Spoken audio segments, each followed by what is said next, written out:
My dear friends, life doesn't always unfold the way we imagine. We plan carefully, we dream passionately, we work tirelessly, and yet sometimes what we receive is not what we hoped for. A door closes, a friend leaves, a job slips away, a relationship breaks, a dream that once shone so brightly begins to fade into silence. And in those moments, the heartache is, doesn't it? We find ourselves asking, why is this happening to me? When things don't go our way, it can feel like the world has turned its back on us. The mind begins to resist what is happening. We replay events again and again, wishing they were different. We judge ourselves. We would blame. We cling to what is no longer here. The pain deepens not because of the situation itself, but because of our struggle against it. I remember many years ago when I was a young monk, there was a time I deeply wanted to travel abroad for further study. I believed it was my path, my purpose. I prepared for months. I prayed, I meditated, I waited for approval. But when the final decision came, I was not chosen. My heart sank. I felt overlooked, unseen, unworthy. I wanted to hide in my room and not face anyone. That evening, my teacher visited me. He didn't say much. He simply sat beside me in silence. After a long pause, he asked softly, "Do you think the river ever worries about which way it flows?" I looked at him, unsure what he meant. He continued, The river doesn't argue with the rocks, it simply finds another way around them. The water that cannot go straight becomes the waterfall that brings beauty to the valleys. So when life blocks your path, perhaps it is guiding you toward a more beautiful one. That conversation stayed with me for years. It was the first time I understood that disappointment is not life's punishment. It is life's redirection. When things don't go your way, life is whispering, this is not the way you are meant to go. But of course, understanding this is easier than accepting it. The human heart, when hurt, doesn't immediately want wisdom. It wants comfort. It wants someone to say, it's okay, you did your best, you are not a failure. So let us begin there with compassion. If you are going through a difficult time right now, if something dear has not turned out as you hoped, please be kind to yourself. There's a sit with your pain gently as you would sit beside a friend who is crying. You don't need to fix it right away. You don't need to make sense of it today. Just breathe and say to yourself, it's okay to feel disappointed. It's okay to not have control. It's okay to rest for a while. So often, we make our suffering heavier by believing we should already be over it. We scold ourselves for being sad, as though pain is a weakness. But sadness is not weakness. It is the natural response of a tender heart. To be alive is to be touched by both joy and sorrow. A heart that can ache deeply is a heart that can love deeply. There is a story of a young monk who came to his master in tears. Master, he said, everything I try fails. I study hard, but I cannot remember. I meditate, but my thoughts will not stop. I try to be kind, but people still criticize me. Why is life so unfair? The master smiled and handed him a teacup. Pour the tea, he said. The monk began to pour, and soon the cup overflowed. Startled, he stopped. Master, full? The master replied, so is your mind. How can new understanding enter when you are full of anger and self-pity? When things don't go your way, your cup is full of disappointment and fear and frustration. You cannot receive the lesson until you first empty the cup. To empty the cup is to release the need to understand everything right now. It is to say, I don't know why this happened, but I trust that in time I will see. Life often reveals its meaning not in the moment of chaos, but in the calm that follows. Many of the things we thought were mistakes later become blessings in disguise. The job we didn't get made space for a better one. The person who left taught us self-respect. The door that closed protected us from a storm we could not see.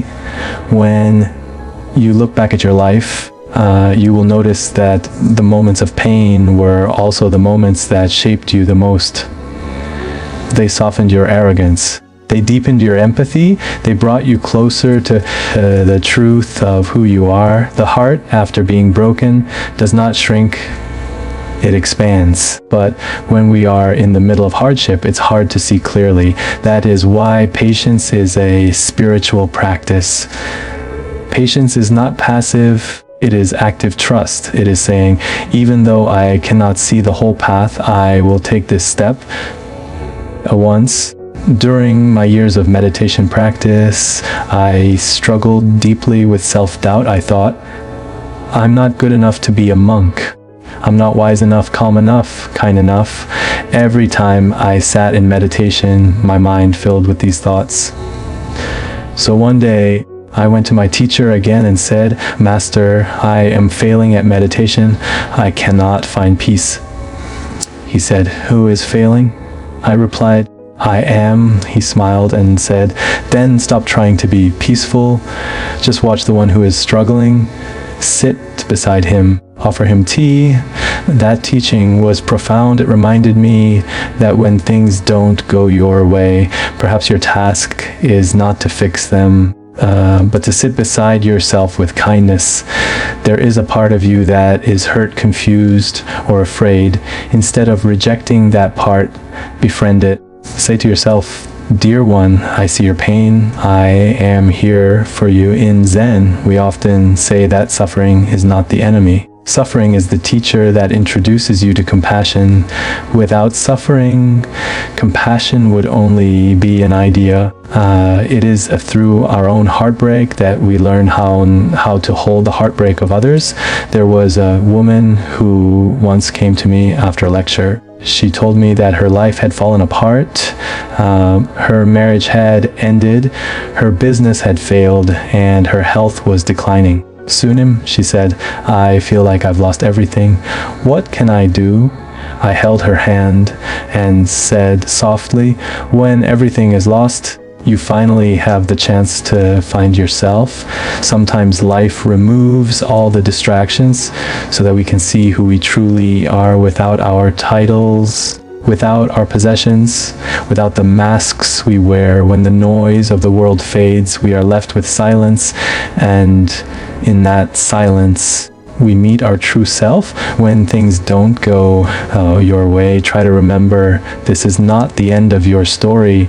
It is only one chapter. Do not judge your life by a single page. The pain you feel now may become the strength you will one day share with others. The tear you cry today may be the water that helps your wisdom grow. And while you are in that difficult chapter, practice gentleness. Rest slowly, rest deeply, go for walks, listen to music that comforts your soul, write letters to yourself, do not rush your healing. Even flowers bloom in their own time. I often tell my students that when life disappoints you, do not ask, why me? Instead, ask, what is this teaching me? The first question keeps you trapped in victimhood. The second opens the door to growth. Every experience, especially the painful ones, carries a message. Perhaps life is teaching you humility, reminding you that you cannot control everything. Perhaps it is teaching you resilience, showing that you are stronger than you think. Or perhaps it is teaching you compassion, that others too have silent battles they are fighting. There was a time I wanted to build something important in my community, a new meditation center for young people who were struggling with anxiety and loneliness. We worked hard, gathered funds, and began the project with enthusiasm, but then unexpectedly the project stalled. Bureaucratic problems arose. Supporters withdrew and I felt defeated. I remember sitting one night in the half-finished hall, surrounded by silence and dust, feeling like a failure. In that stillness, a thought came to me, maybe this is not the right time. Maybe the lesson is not in finishing, but in learning to wait. So I waited. I focused instead on smaller acts of service, listening to people, teaching, writing. Years later, when the time was right, the project revived effortlessly. Looking back, I realized the delay had allowed it to mature in a way that made it more beautiful. Life has its own timing. When things don't go your way, it doesn't mean they will never go your way. It simply means not yet. The fruit that ripens too early is sour. Trust the timing of your life. Sometimes when we hold too tightly to our plans, we close the door to miracles. When you loosen your grip and allow things to unfold, you may discover that life's plan for you is more generous than the one you made for yourself. I have met people who lost their dream job only to find a calling that filled their soul. I have seen hearts broken only for them to open wider to love that was more real and kind. I have seen illness transform angry people into tender healers. Life has a mysterious way of turning pain into wisdom if only we allow it. When things don't go your way, remember also that you are not alone. Every human being, no matter how successful they appear, carries their own disappointments and doubts. The person who smiles brightly may be struggling quietly. The friend who seems strong may have cried last night. We all share the same fragile heart. If you can remember this, then instead of comparing yourself to others, you can begin to connect with them. Suffering loses its sharpness when it is shared. When you tell someone honestly, I am struggling, you open the space for both of you to heal. The other person may say, me too, and suddenly you realize that your pain is not yours alone. It is the collective pain of being human. One evening, after a talk, a man approached me and said, Sunim, I've spent my whole life working hard, providing for my family, trying to be strong. But now that I'm retired, I feel empty. I thought I'd feel free, but instead I feel lost. I looked at him and said, maybe what you are feeling is not emptiness, but space for something new to be born. Sometimes when things don't go our way, it's because the old self is making room for the new. The space that feels uncomfortable today may become the freedom you cherish tomorrow. Don't rush to fill the emptiness. Sit quietly inside it. Trust that something beautiful is forming there. You see, when everything seems to fall apart, perhaps it is actually falling into place. The moon teaches us this lesson every month. It waxes, it wanes, it disappears, and yet it always returns. The moon does not panic when it cannot be seen. It knows that darkness is part of its cycle. Yeah, if your life too moves in cycles, there are times of abundance and times of loss, times of clarity and times of confusion. When you are in the dark phase, don't despair. Just as winter prepares the earth for spring, your struggles are preparing you for renewal. So when things don't go your way, bow to life and say, thank you for the lesson I don't yet understand. That small act of humility opens the heart. Gratitude is not only for what is pleasant, it is also for what is painful but necessary. Over the years, I have learned that peace does not come from getting what you want. Peace comes from accepting what is. When you stop resisting the present moment, you free yourself. The situation may not change immediately, but your relationship to it changes, and that shift is everything. Acceptance does not mean giving up. It means saying, this is my reality right now, and I will meet it with grace. From that place of calm acceptance, clarity emerges. You begin to see small steps you can take, not from fear or anger, but from wisdom. My teacher used to tell me, when you can't see the way forward, clean your bowl. What he meant was, when life feels confusing, return to simple actions. Clean, cook, walk, breathe. The act of caring for small things will eventually bring you back to yourself.